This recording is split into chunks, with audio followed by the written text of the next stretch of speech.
My name is Art Shalamov, and this is Get Money Smart, where we talk about building wealth, managing debt, and saving money.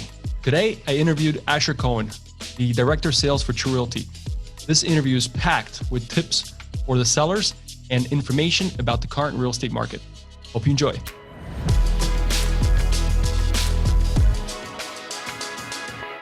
Thanks for having me on, Art. I'm Asher Cohen. I'm the CEO and team lead for the BUYAZRE team at True Realty, and I'm also the Director of Sales at True Realty, and I coach and train and mentor agents in the Arizona market. Nice. Well, I'm excited to have you and actually have this interview with you. So you're known as the guy that sells homes. They sell very quickly. We see you on social media. So I want to chat with you today just to kind of pick your brain and help people understand what's going on with the market, what's selling, just kind of like we want to provide some good insights about what's going on in the market. So first things first, right? We know it's a hot market. Everything is selling, right? But what is the biggest challenge in today's market?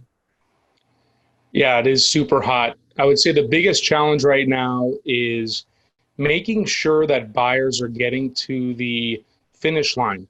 So when you're getting multiple offers on your property, what is your agent doing to ensure that you're selecting the best buyer, not just the highest bidder?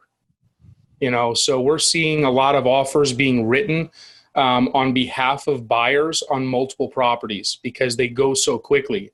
So when that's occurring, how do we know that that buyer is actually going to be 100%, committed to accept and move forward on the property that, they're placing an offer on? So I would say that's one of the things that we're seeing from the, downsides or why it could be challenging right now for sellers in the marketplace. Yeah, that's such a good point that you make. It's not always the highest bidder, right? You want to get someone that's actually a good buyer and it is able to close the deal, right?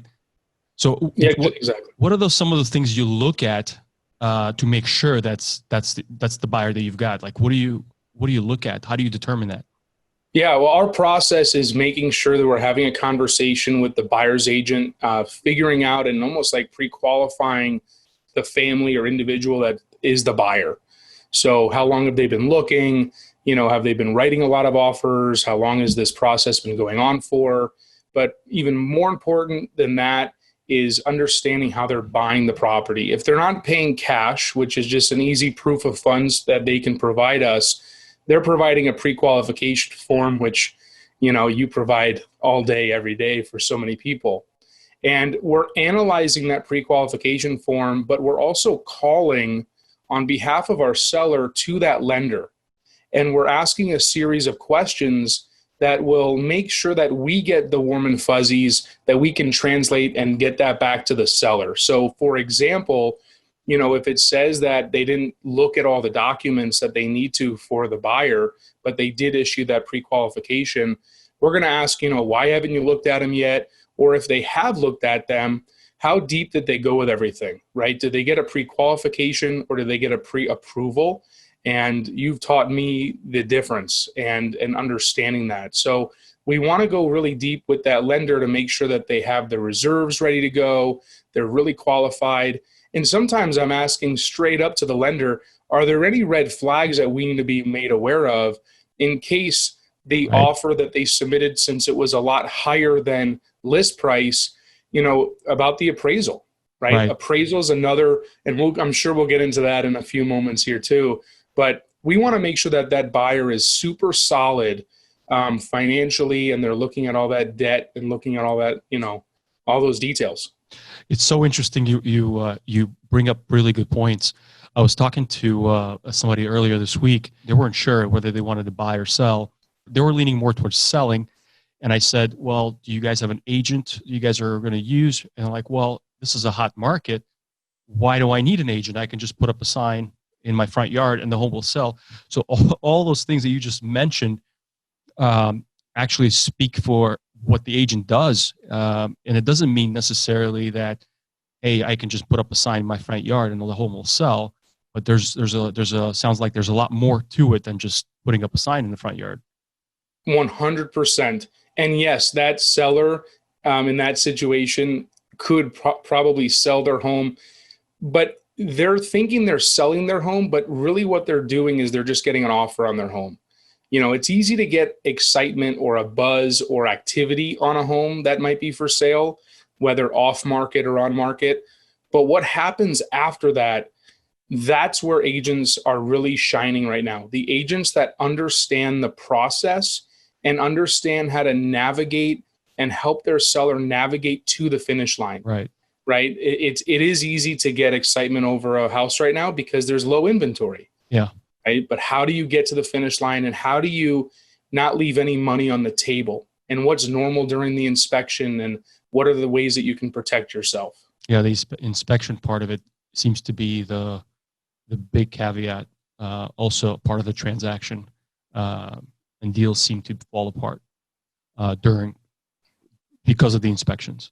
Yeah. Well, I want to share one thing that I just thought of that is really interesting. So like we discussed before that it's not always the highest offer that wins. So we had a listing where we had multiple offers on it and the winner, they actually tied in regards to purchase price with someone else. Right. But what really got the seller's attention, which you rarely see, is that the buyer was paying X amount of dollars towards the seller's closing costs. Oh, wow. Okay. Interesting. So why they did that is because we already knew that the appraisal could be an issue and the buyer was more than willing to pay above that, but they just didn't want to cause any issues. So they thought, okay, how can we work around this? So they waived their appraisal contingency anyway. Right. And they also said that they're going to put X amount of dollars towards the seller's closing costs. That is so clever. I like that because you're at the end of the day, you're looking at if I'm a seller, I'm looking at my bottom line and you don't want to bid up the price too high because you're worried about the appraisal. But if you're contributing towards the closing costs, right, it works out. It does. And it was one of those, like, again, the strategy behind it. So your agent matters more than ever than before in today's market, more on the strategy when they're helping represent you. I mean, the marketing side of things for certain homes, obviously, they're not being marketed for months on end because of low inventory, but that depends on the market and depends on the house itself, obviously. But when it comes to marketing, just because things are moving quickly, we have stayed true to our process, the professional photography, the coming soon campaign, making sure people are aware of the home, the video, the social media campaigns, the list goes on, but we stayed true to that to be consistent throughout every step of the way. I love it. So speaking of inventory, very commonly people ask, is it the time to sell? Because everything is selling so high now, right? So the common question is, do I sell now and wait for the crash, right, quote unquote, or do I not sell and just hang tight? What are you seeing? Like, why would I want to sell? Why wouldn't I want to sell? What's the right move for today's market? Yeah, today's market is definitely interesting. Not just because the market's hot, but people's needs in homes have changed over the last 6 months. So we have a lot of different moving parts going on right now. And I would say that it's very situational. To sell a home just because it's top of the market, where are you going? Yeah. Because if you're buying a home that's top of the market, then did you just make a lateral move or did you make a move that makes sense for you when it comes to either wealth building or just what's best for you and your family? So it's situational. And even, today we were joking around about, it's, almost like save my cash for the crash. Okay. Right. This is a saying that we're like, right. And it's a big question, right? Like is there a crash coming? What's happening? At the end of the day, we all need to live under some sort of shelter. Right. So your home is your shelter. Your home is your palace. So, what is the situation at home and then let's figure it out, because there's so many different ways to go. It's not just about sell then buy, right? It's do you need a different home for yourself or your family? And then we'll help you figure that out though, right? It's part of that conversation. But yes, the reason to sell right now is you will get top dollar for it for today. Right. What is tomorrow bring? Yeah. And you can't really say, because Phoenix is positioned in such a good way right now. We've got very different from a lot of other big cities. We've got an influx of people moving from a lot of states. In comparison to other large cities in the United States, Phoenix still has affordable housing, believe it or not, and a lot of big companies are moving here. So this is not like 2006, 2008, 2009, where things were, a little shaky. In addition to that, on the lending side, it's not so simple to get a loan either, like it was in 2008. So and these conversations, you have them at least a couple of times a week about people asking what's going to happen with the market, and what's going on with Phoenix. I personally believe that Phoenix is positioned in a really good way to where, and it's all about migration patterns, right? Some people are losing people, and Phoenix is actually growing.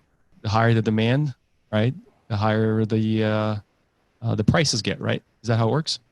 It definitely works that way, especially with that third variable is inventory. Yeah. So, the key trends and, even the video that I posted today from 2 years ago, what a coincidence. Today marks 2 years when we had a conversation about people that were having a tendency to feel as if they should definitely either sell or wait for a crash to happen. And obviously it didn't happen, right? Yeah. So, it's interesting. But yeah, those key trends, like you mentioned. So we have a huge amount of demand for relocation to the state, for our weather, for our lifestyle, and for just the cost of living overall. And then we have low inventory, we have low interest rates, right? We have high buyer demand. So it's really a good perfect storm where there's advantages for buyers. There's definitely advantages for sellers. But at the end of the day, it really comes down to each person's unique situation. Right. You really have to look in the mirror and say, okay, what is it that I'm needing? And if nothing, then stay put. If you're needing a different home, then let's make a move, right? And let's help put the game plan together for you. But if you're not needing to make a move, why? Right.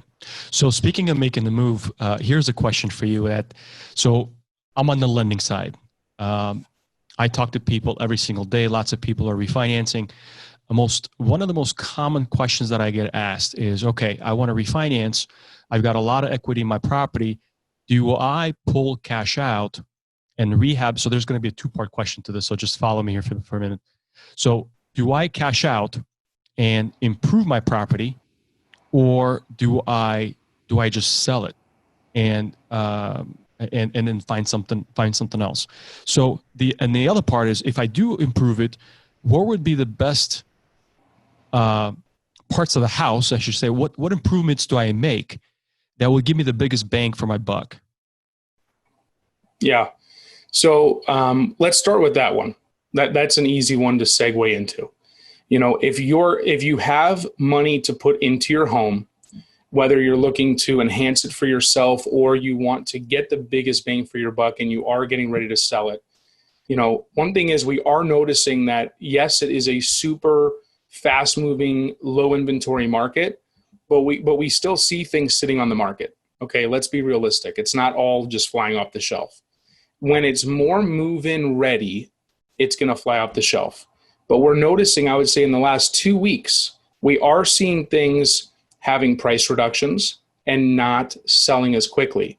And specifically to those homes, and there's not many of them, but specifically to those homes, we are seeing that they're not move-in ready. Now, what does move-in ready look like to the average buyer that's constantly watching HGTV and on Pinterest and looking at all the grams, right?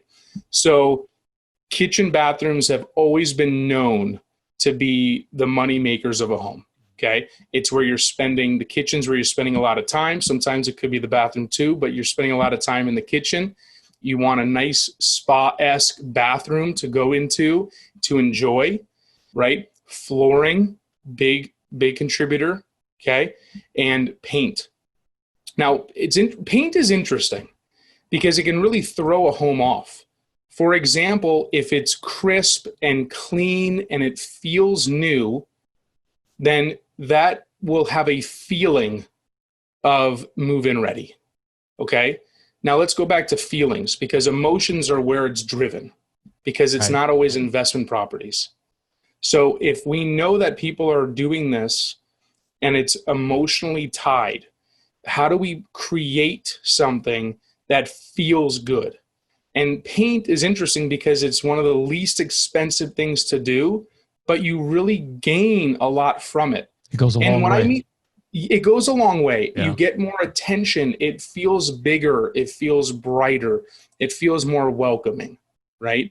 So I would say those, so going back, kitchen, bathrooms, flooring, paint are huge. Now, right now, we've definitely seen where if you're able to close up an open office or an open den to create an additional bedroom or office where it's more enclosed, that will help you in today's world specifically. Mm-hmm.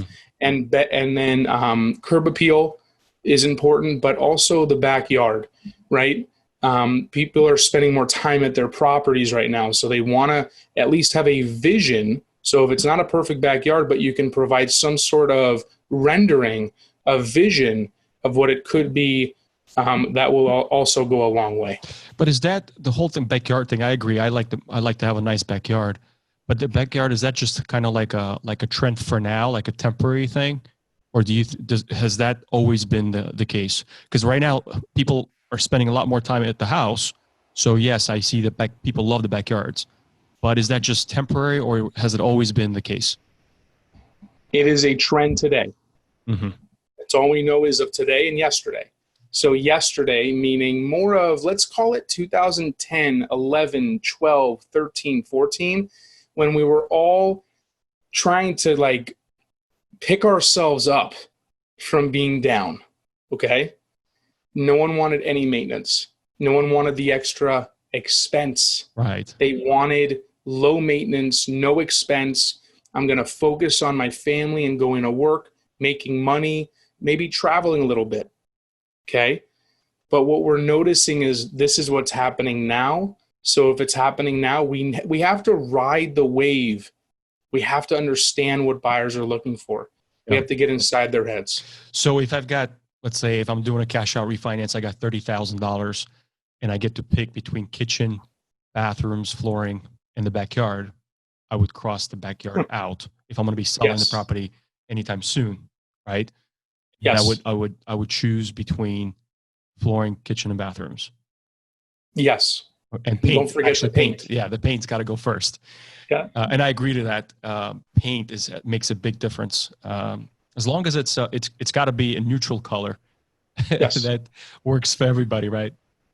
Yeah. Or if it doesn't work for everyone, but it's that feeling when you walk in the home, because anyone that's listening right now, when you're walking in a home, if you've ever walked in that home, and a lot of you have, and you just feel like they just really didn't take care of the place, but it just could be because the walls are all either not patched up well, or there's spills on the walls, etc., whatever it is. What can we do to make sure it's looking the best it can? Nice. I love it. This is so good. Yeah. No, this is fun. Yeah, absolutely. So one last question I have for you. Just kind of curious. I know you obviously do a lot of business, and I look up to you as a realtor and a business person. Where do you see the market next year? Because do you still think that there's growth potential? Do you think that there could be a little bit of could be a little bumpy? What are your thoughts as far as next year? Let me get the crystal ball out. Hold on here. Well, let's answer that. And then if we need to go back to that original question, which is like the refi and how do we sell and buy and all that, if you want to go back to that. But where I see next year is the variables, those trends, right? So if interest rates are considerably low, right? It doesn't have to be exactly where they are right now, but within a point and a half to a point and three quarters, let's say, of where they are now, and demand is still where it's at today.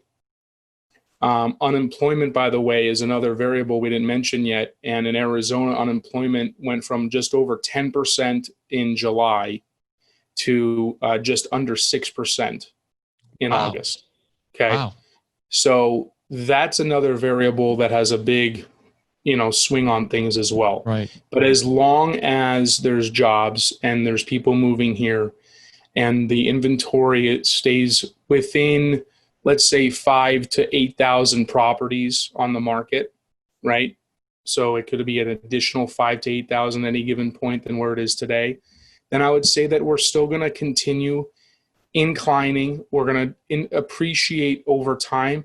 It might not be the dramatic 2019 to 2020 that we've seen, or the beginning of 2020 to third quarter of 2020. Yeah. Because in some markets we saw a 9% increase. Yeah. It's crazy. From January to August. 9%. It's crazy. So if we're seeing things staying that way, then I would say that we're gonna, we might level off on the appreciation, but I don't see a crash coming. I don't see a problem occurring, right? Now, if there's a flood of inventory that comes to the market, right, then we're going to start leveling off, which is okay. Buyers are going to actually have an opportunity to buy something. Like, too, there are buyers that were actively looking to buy and they said, time out. Yeah. I can't emotionally take this anymore. Yeah. I've written on 5 homes, 6 homes, 10 homes, 11 homes. It's too much for me to handle. I have to take a break. Yeah. Right. There's buyers waiting. Yeah. There's buyers waiting right now. Yeah. So even if there's a large flood of homes, there's people for them. Right. And then where do these large floods of homes come from? Right. That's the other things. People are like, well, we're going to see people, like what I hear, and you'd probably do too, well, people are going to be delinquent in their mortgages and all these rental properties that renters aren't paying their rent. So that's going to be the flood of inventory. Yeah. Maybe. One of the things that I hear is that a lot of these people that are in forbearance right now, right? Yes, there's a lot of people that are in forbearance, but a lot of them are also making payments. So on the news, when they say, okay, well, all these people are in forbearance, they don't mention that there's actually people that are in forbearance, but they're making payments, right? Right. So the other part was that if all these homes were to come on the market at one time, yes, it's going to be a crash, but it's never going to happen all at once because it's a slow process. And plus, there's so much demand that if anything's released to the market, right, it's going to get absorbed very, very quickly because of the demand. I have a question for you. Yeah. I'm turning the table here. Okay. So you see a lot more going on than I do in regards to how much people are putting down on their homes. Okay. So I would say that in the last 5 years and right now, we're seeing a lot more people putting a lot more money down on properties than they did, 07, 08, 06, 07, 08. You didn't have to. You had 100% stated. They didn't have to. Right. But, and you mentioned before that the guidelines are still strict. But what about the factor of how much, what do you see on an average? Like, I'm personally seeing anywhere between, I would say the average I'm seeing with my clients and our team's clients and everything, around 15%. We're seeing a lot of 10%. We're seeing a lot of 20%. So I'm going to put that at 15% on average. What are you seeing? I would agree there. It also depends on the part of town has a lot to do with it as well. Where the buyer's buying. So there's also a lot of move up buyers that have that had the homes, the big home, or they had a home, they've had a lot of equity. They're selling it. They're taking all that equity and they're rolling it into a bigger property. And then first time home buyers, I would say 5 to 10% down. Yes, that's very common. Which is a lot more than it used to be. Yeah. And we're not seeing a whole lot of down payment assistance programs either. Very, very few. And it's because with down payment assistance, if you make too much money, you don't qualify. If you make too little, then you don't qualify for the loan. Right. And it's just the price points in Phoenix have gone up. So it's much harder for you to buy something in a lower price point. So it's a lot more down payments on purchases recently. Yes, for sure. Yeah. So it's just interesting because when I think of if people are putting a lot more down, and even if the market corrected, it declined in value, they would probably still have some equity. Yeah. And it's harder to walk away from a home when you have equity in it versus before you didn't put anything down, right? You got into this home, and some of those people, saw a year of appreciation and took more money out and bought some cool stuff with it that who knows if they really needed it. And then the market corrected, changed, all these things happened, and they had zero equity in their home. And guess what? I'm going to just walk away now. Yeah, I have nothing vested. I have nothing invested in here. Right. Yeah. All good stuff, man. This is all really good information. I always enjoy talking to you. Likewise. This is always fun. I like real estate. I know you do too. And I always like to pick your brain and just kind of talk to people that know a lot about real estate. So thank you for your time today. I really appreciate it. This was a lot of fun. We'll definitely have to do it again. Appreciate it, Art. Thanks for having me on.